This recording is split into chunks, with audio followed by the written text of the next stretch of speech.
Hello guys, welcome to the video. So in this video I'm going to try and help you, all of you who may feel like the game is too hard, you can't actually steer the bike what you want it to, you're going wide on every single corner, and just for all of you who are not having a fun experience with the game, because I have a lot of fun with this game, but I've been playing racing games for quite a while and I'm also a motorcycle rider. In my opinion, the simulation physics are decent. I think they should have made the pro mode more realistic because you're not supposed to be able to smash the brakes or go wide open on the throttle without losing grip while on full lean. Regarding the brakes of the bikes, I've tested the stopping time, and the bikes with stock brakes, they behave quite accurately.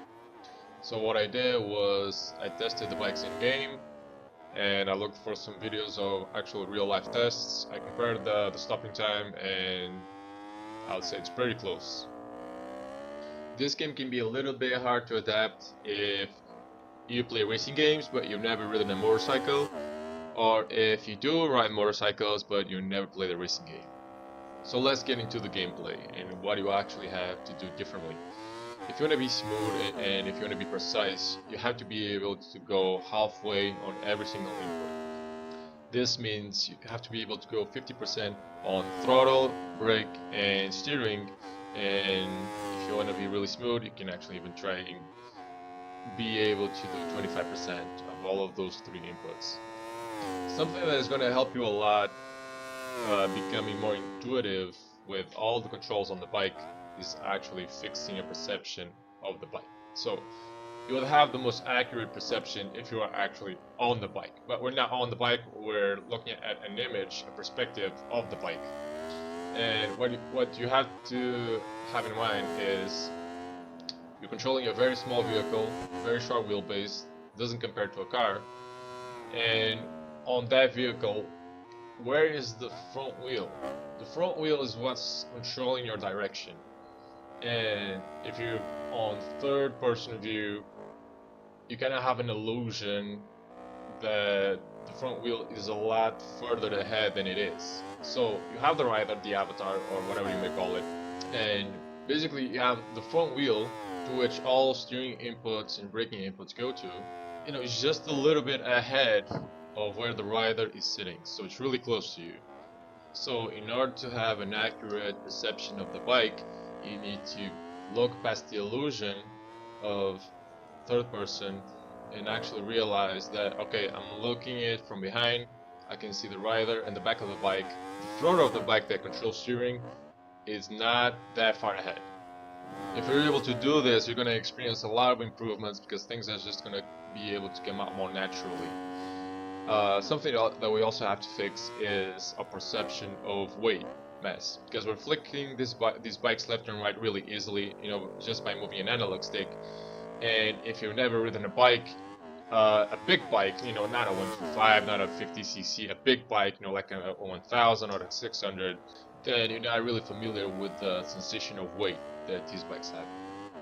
So they're really flimsy, but it's not easy to go like from full lean to the left to full lean to the right, because things have inertia and you have to accelerate them. You gotta gain that angular momentum, and you're shifting from the left into the right.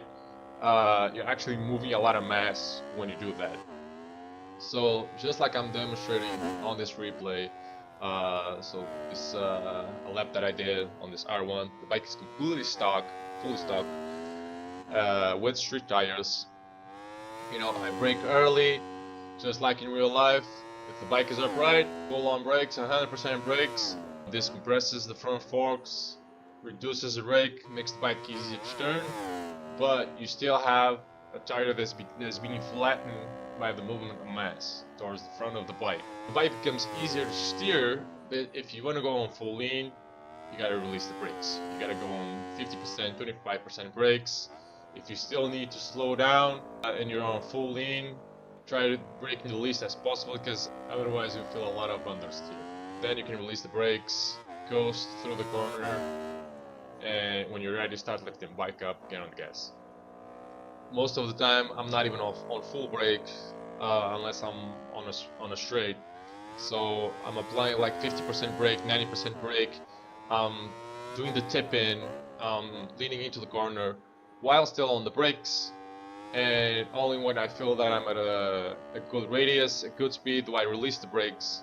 And because these bikes are really powerful, you give it just a little bit of gas, and you're widening the radius quite a lot because these bikes have a lot of torque.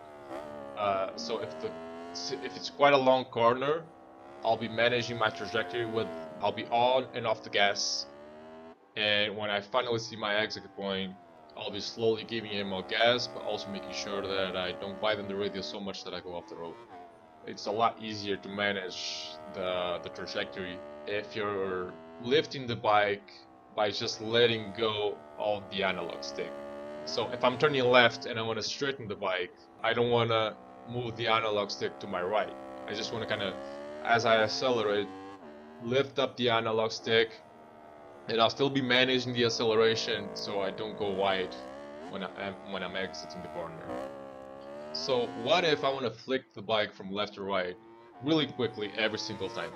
Now there's an issue with that because you may have noticed while playing the game that the rider changes position in preparation for the corner, and it will actually change position depending on if you're braking or if you're on the throttle. So if you think that inputs don't matter, it can be rough on the inputs and you'll still be able to do a corner at the highest speed possible. That's actually not true because the position of the rider impacts how fast you can do the corner. So if the rider is leaning out of the bike, there will be different variations of the position if you're braking or if you're on the throttle, and making a change, like the amount of time that it takes for the rider to adapt, it's not a negligible amount. So actually being smooth on your inputs will allow you to be faster. It's just from the advantage of when the rider is supposed to be on the position, bracing for the braking point, he's bracing for the braking point. When he switches to full leaning out for the corner, he stays in that position, fully leaning out on the corner, and it just helps you be a little bit quicker. If you feel like this video was helpful, leave a like, comment, and have fun playing the game.